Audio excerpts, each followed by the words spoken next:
Camille, sumasang-ayon ka ba na maging asawa si Rogel na narito ngayon, alinsunod sa batas at mga alituntunin ng ating banal na simbahan? Opo, Father. Buong puso ba ang pagkakaroon mo sa Kanya ng iyong sarili bilang Kanyang may bahay? Opo, Father. Buong puso mo ba siyang tinatanggap bilang asawa? Opo, Father. Rogel, sumasang-ayon ka ba na maging asawa si Camille na narito ngayon, alinsunod sa batas at mga alituntunin ng ating banal na simbahan? Opo, Father.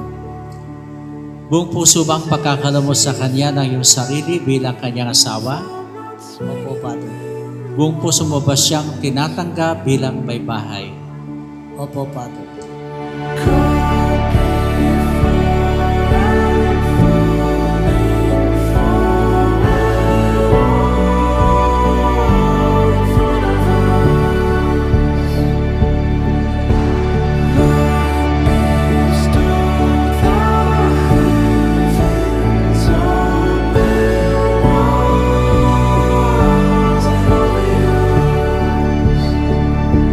Masaya, promise, masaya. Iba yung saya ko ngayon kasi syempre o nga naman, sinong babae na hindi pangarap yung ganitong kasal or kaya hindi ganun kaano. Pero sobrang thankful ako sa kanya. Kaya yung makantang pakiramdam, ako balo yung kaya explain kasi mula miglingon kami, ito, ako balo excited doon na ako may papatutod. Ako balo nung excited ko na basta yung balo ko mo, buri kong milabas na yun kasi balo ko malambat mo ng buring malyarin ako managadabi kasi buri ko stable ko pa yung gana-gana.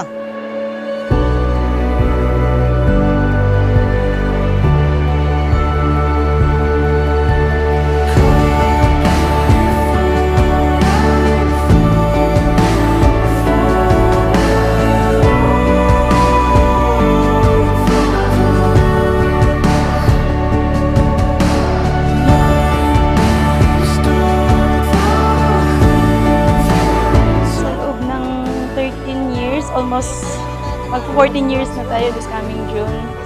Hindi ko in-expect na magagawa din natin to. Matagal na tayo nagsasama, almost 12 years na. Thank you kasi yun nga, binigay mo sa akin yung araw na to.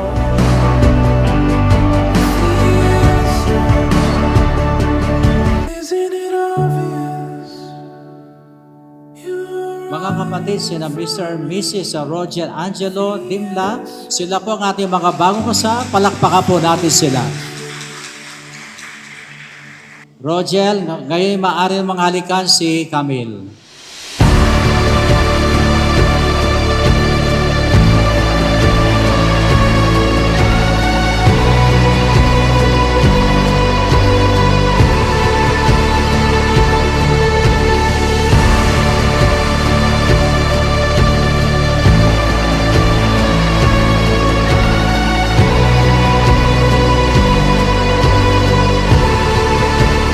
Kaya ang sakramento ng kasal ay hindi lamang para sa mundong ito ay paghahanda sa darating na buhay. No? Kayo ay pinagsama ng Diyos para kayo darating ang araw ay makabahagi kayo sa kanyang walang hanggang kagalakan. Dahil ang pangunahing layunin ng kasal ay kayo ay pabanalin.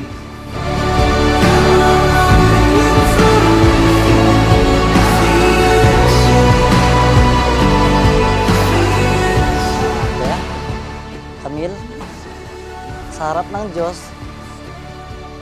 at ng ating mahal sa buhay, binibigay ko sa iyo ang aking puso at buhay.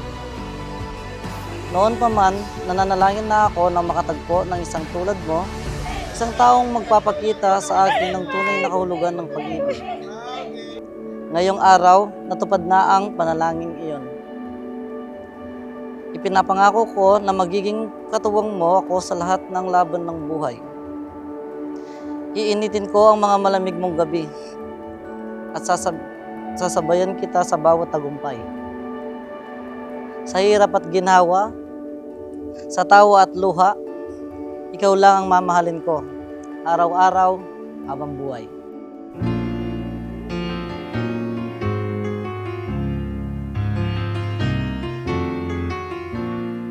Una sa lahat, gusto ko magpasalamat kay Lord. Napakabuti niya. Binigay niya sa akin ang pamilyang ito, kayo na mga anak natin. Totoo pala ang kasabihan, the more you hate, the more you love. Ika nga nila, alam ko na di na bago sa iyo to, Da. Alam mo naman na inis ako sa iyo, una pa lang kitang nakita. Sa di malamang dahilan. Pero sino mag-aakala na sa 5 araw na panliligaw mo, mauuwi tayo dito ngayon sa kasalan. Galing ng tadhana. You gave me a reason for my being, and I love what I'm feeling. You gave me a meaning to my life. Yes, I've gone beyond existing. Ibig sikan ko karang gana-gana kuling nung wali dahil kaya ka pati ako sa muuna nang akakit ko masikang kalud. At siyempre ako naman buring kayo tiking palto ka rin anak mo kaya pipilitan kong maba na doldo. Naging yan mo naman nasabing mikatin na pero at least mula kang sakit ang pong ginawa kaya beda kaya asahan mo hanggang no rin kataman mo padpad. Sad-sad na kayo hanggang mabiyang kaluguran na kang babatap. There. You gave me a reason for my being, and I love what I'm feeling. You gave me a meaning to my life. Yes, I've gone beyond existing. And it all began when I met you. You taught me how. Rogel Angelo at Camille, huwag na wag ninyong pababayaan ang buhay, pananalangin, ang inyong pagsisimba, ang inyong pagkukumpisal, at yung paggawa ng mabuti sa kapwa na lalo pang nagpapatindi ng mga grasyang tinatanggap natin mula sa Diyos. Tomorrow and forever. Ikaw ang nagturo sa akin kung paano maging matatag, lumaban at marami pang iba. Napakabuti mong tao, Da. Napakabuti mong anak, kapatid, ama at ngayon asawa. Napakabuti mo sa lahat. Tagal kong hinintay itong araw na ito na tawagin kitang asawa ko. And finally, eto na yon. You gave me a reason. Alam ko na hindi tayo magiging parating masaya, dadaan pa tayo sa iba't ibang pagsubok. Pero Da, ipinapangako ko sa iyo na sa kasiyahan at kalungkutan, sa hirap at ginhawa, kasama mo ko. Pinapangako ko sa iyo na alagaan, mamahalin ng tapat, totoo at buong buo kayo ng mga anak natin. Mahal na mahal ko kayo. You gave